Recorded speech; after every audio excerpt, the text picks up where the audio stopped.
जिस वक्त करतारपुर का युद्ध होके हटिया उस वेले 33,000 मुगलिया फौज मारी गई। बहुत सारे सिख भी मारे गए। बड़ा भारा इको दिन का युद्ध सी जिहदे च पैंदे खां वगैरह मारे गए। की हो जाता। सो उस वेले महाराज जी ने दियाई जो हिंदू सी उन्हां दा संस्कार करता, कुछ जल प्रवाह कर दिते, ब्यासा दरिया भरिया चलता सी। इन्हां दा दूसरे मतां दा पूरे तरीके नाल सत्कार करके उन्होंने कबरां पटा के एक बहुत बड़े कब्रिस्तान च दब दिता। उहदे उत्ते चौंतरा बनाता। महाराज कहण लगे, प्यारिओ बेअंत रूहां इस जंग दे विच आईयां भटकदियां ने ते इन्हां दा उद्धार कीता जावे। कोई प्रेमी सारी संगत चों मन चित एकाग्र करके एक जपजी साहब दा पाठ आके सुणाओ। सिर्फ एक पाठ नाल उद्धार हो जाना सी हजारां रूहां दा। उस वेले सब चित चुप कर गए भी एक चित ये तां बड़ी मुश्किल है। जपजी साहब तां 50 फुरने आउंदे ने।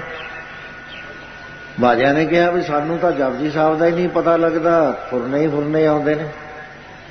साडा भी यही हाल है।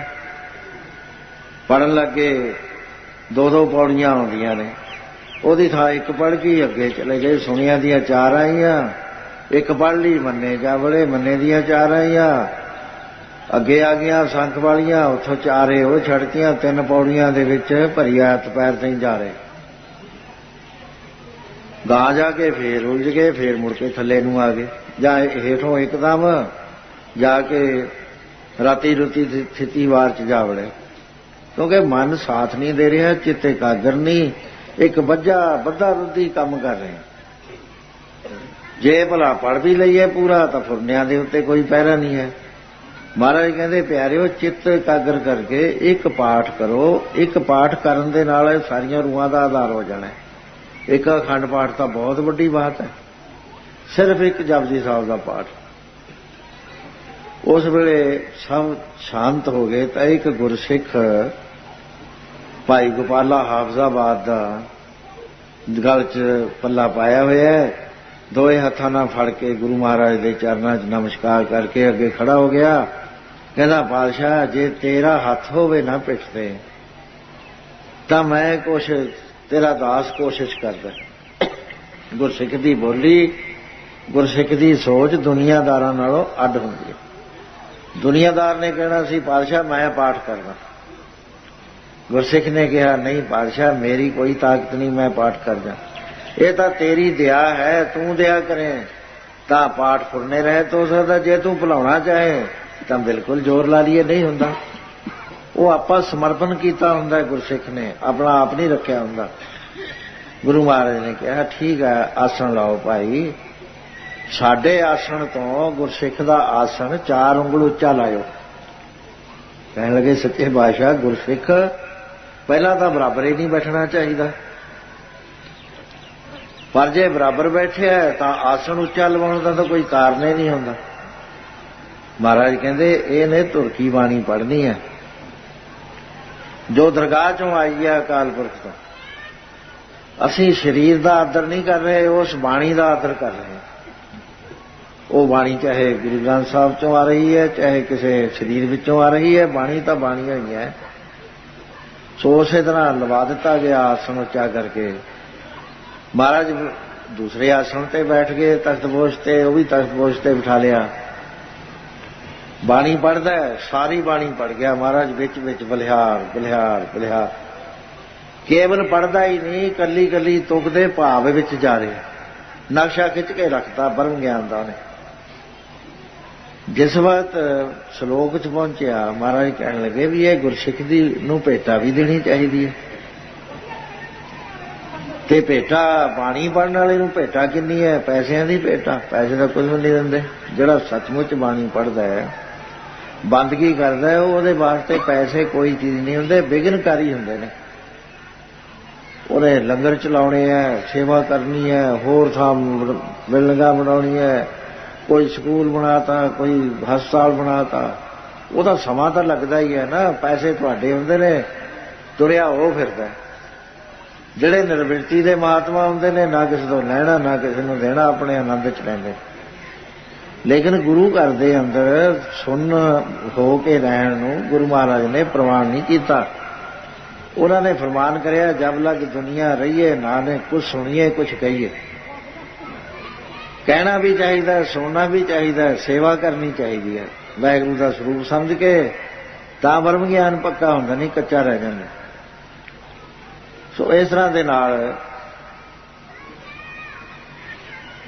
ਆਪ ਨੇ ਬਾਣੀ ਪੜ੍ਹਦੇ ਨੇ। ਮੈਂ ਬੇਨਤੀ ਕਰੀ ਸੀ ਵੀ ਕੀ ਦੇਣਾ ਚਾਹੀਦਾ ਬਾਣੀ ਪੜ੍ਹਨ ਵਾਲੇ ਨੂੰ। ਸਿਰ ਤੋਂ ਬਗੈਰ ਸੇਵਾ ਕਰਨੀ ਤੇ ਸਿਰ ਉਸ ਨੂੰ ਬੈਠਣ ਵਾਸਤੇ ਸੀਟ ਦੇ ਦੇਣੀ, ਆਪਣਾ ਆਪਾ ਤਿਆਗ ਦੇਣਾ, ਹਉਮੈ ਤਿਆਗ ਕੇ ਉਹਦੀ ਸੇਵਾ ਕਰਨੀ। ਕਹਿੰਦੇ ਉਸ ਪੁਰਸ਼ ਦੀ ਜਿਹੜਾ ਮੇਰੇ ਪਿਆਰੇ ਦੀ ਬਾਤ ਸੁਣਾ ਦੇ।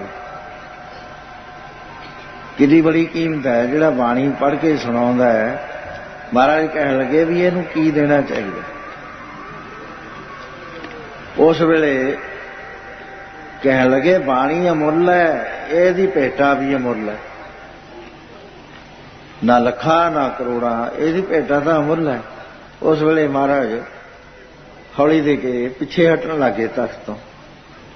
ਜਿਸ ਵਕਤ ਆਪਨੇ ਇੱਕ ਚਰਨ ਹੇਠਾਂ ਰੱਖ ਲਿਆ, ਉਸ ਵੇਲੇ ਆਖਰੀ ਤੋਕਾ ਜਿਨੀ ਨਾਮ ਤੇ ਆਇਆ ਗਏ ਮਸ਼ੱਕਤ ਕਾਲ, ਨਾਨਕ ਤੇ ਮੁਖ ਉਜਲੈ ਕੀਤੀ ਛੁੱਟੀ ਨਾਲ। ਇੰਨੀ ਦੇਰ ਦੇ ਵਿੱਚ ਟਿਕੇ ਹੋਏ ਮਨ ਨੇ ਫੁਰਨਾ ਕਰਤਾ ਕਿ ਮਹਾਰਾਜ ਤਾਂ ਚੱਲੇ, ਬਈ ਜੇ ਇਹ 1.25 ਲੱਖ ਵਾਲਾ ਘੋੜਾ ਜਿਹੜਾ ਹੈ ਉਹ ਮੈਨੂੰ ਦੇ ਦੇਣ, ਹੁਣ 1.25 ਕਰੋੜ ਦਾ ਸਮਝ ਲਓ, ਉਹਦੇ ਭਾਵਾਂ ਦਾ ਫਰਕ ਹੈ, ਬਈ ਉਹ ਘੋੜਾ ਮੈਨੂੰ ਦੇ ਦੇਣ। ਉਸੇ ਵੇਲੇ ਮਹਾਰਾਜ ਜੀ ਨੇ ਜਿਹੜਾ ਚਰਨ ਹੇਠਾਂ ਲਾਇਆ ਸੀ, ਮੁੜ ਕੇ ਆਪਣੇ ਤਖਤ ਤੇ ਸ਼ਲੋਕ ਪੂਰਾ ਹੁੰਦੇ ਨੂੰ ਆਪ ਫੇਰ ਬਿਰਾਜਮਾਨ ਹੋ ਕੇ ਸਾਰੀ ਸੰਗਤ ਹੈਰਾਨ ਹੋ ਗਈ ਕਿ ਮਹਾਰਾਜ ਉੱਠਦੇ ਉੱਠਦੇ ਫੇਰ ਬੈਠ ਗਏ। ਸਮਾਪਤੀ ਹੋ ਗਈ। ਕਹਿੰਦੇ ਧੰਨ ਗੁਰਸਿੱਖਾ, ਧੰਨ ਧੰਨ। ਨਮਸਕਾਰ ਕਰੀ ਉਸਨੇ। ਕਹਿੰਦੇ ਹੁਕਮ ਦਿੱਤਾ, ਉਹ 1.25 ਲੱਖ ਦਾ ਜਿਹੜਾ ਘੋੜਾ ਤਵੇਲੇ 'ਚ ਖੜਾ ਹੈ ਉਹ ਲੈ ਕੇ ਆਓ। ਜਿਵੇਂ ਸ਼ਿੰਗਾਰ ਕੇ ਸੋਨੇ ਦੀਆਂ ਪੱਤਰੇ ਕਾਠੀ ਨਾਲ ਲੱਗੇ ਹੋਏ ਹਮੇਲਾਂ, ਹੀਰੇ ਜੜਕ ਝਿਲਮਿਲ ਝਿਲਮਿਲ ਕਰਦਾ, ਸੋਨੇ ਦੀਆਂ ਝਾਂਜਰਾਂ ਵਾਲਾ। ਉਸ ਵੇਲੇ ਹਾਜ਼ਰ ਹੋ ਗਿਆ।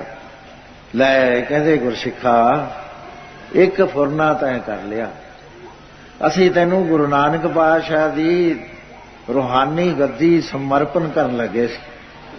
ਹੁਣੇ ਹੀ ਅਸੀਂ 5 ਪੈਸੇ ਤੇ ਨਾਰੀਅਲ ਮੰਗਾ ਕੇ ਪਰਿਕਰਮਾ ਕਰਕੇ ਤੇਰੇ ਚਰਨਾਂ 'ਚ ਨਮਸਕਾਰ ਕਰ ਦੇਣੀ ਸੀ ਤੇ ਤੈਨੂੰ ਗੁਰੂ ਨਾਨਕ ਸਤਮਾ ਬਣਾ ਕੇ ਅਸੀਂ ਆਪਣੇ ਘਰ ਨੂੰ ਚਲੇ ਜਾਣਾ ਸੀ। ਕਿਉਂਕਿ ਸ਼ੁੱਧ ਬਾਣੀ ਦਾ ਕਿੱਡਾ ਬੜਾ ਮਹਾਤਮ ਗੁਰੂ ਮਹਾਰਾਜ ਨੇ ਦੱਸਿਆ, ਫੁਰਨਾ ਰਹਿਤ ਜਿਹੜਾ ਪੜ੍ਹਦਾ। ਸੋ ਇਸ ਤਰ੍ਹਾਂ ਜਦ ਫੁਰਨੇ ਰਹਿਤ ਪੜ੍ਹਦਾ ਹੈ, ਪਰ ਤੇਰੀ ਭਾਗ ਦੇ ਵਿੱਚ ਇਹ ਗੱਲ ਨਾ ਹੋਣ ਕਰਕੇ ਅਕਾਲ ਪੁਰਖ ਨੇ ਤੈਨੂੰ ਫੁਰਨਾ ਕਰਾਤਾ। ਚੰਗਾ, ਉਹ ਵੀ ਬਹੁਤ ਵਧੀਆ ਹੈ। ਇੱਕ ਫੁਰਨਾ ਹੋਇਆ ਤੇ ਨਹੀਂ ਤੂੰ ਗੁਰਗੱਦੀ ਦੇ ਕਾਬਲ ਹੋ ਗਿਆ ਸੀ।